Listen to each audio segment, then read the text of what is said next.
À son domicile, Patrick Cerveau, le candidat officiel du Parti socialiste, règle avec son équipe les derniers préparatifs d'un meeting. L'actuel conseiller général défend le bilan du maire sortant, Daniel Nouaille, même si entre les deux hommes, le divorce est prononcé. Voulu d'expression citoyenne, la liste de Patrick Cerveau a pour soutien les formations de gauche, le tout saupoudré de société civile. J'ai voulu avoir avec moi des femmes et des hommes qui partagent mes valeurs. Des valeurs autour de l'équité, de la solidarité, de la laïcité, du respect.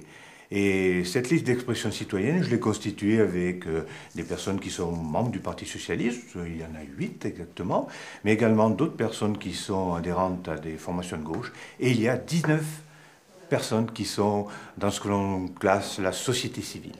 La liste PS a pour grand projet le réaménagement du secteur du Champ de Foire, tout comme la liste conduite par René Arnaud. Une liste baptisée Ex-Avenir, tendance divers droite, le candidat étant membre de l'UDI.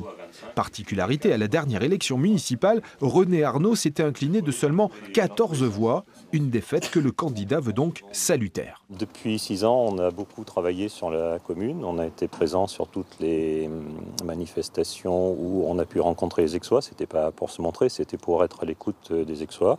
On a travaillé les dossiers dans les commissions. On a été présent systématiquement au conseil municipal. Moi, j'étais délégué en conseil communautaire. Donc, on a une expérience maintenant de 6 ans d'opposition, certes, mais de travail de dossier.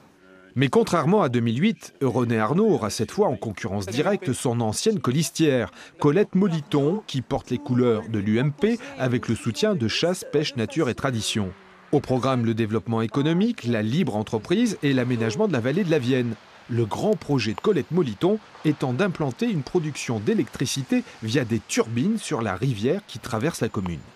Il faut d'abord les installer, donc on va faire travailler les entreprises du bâtiment.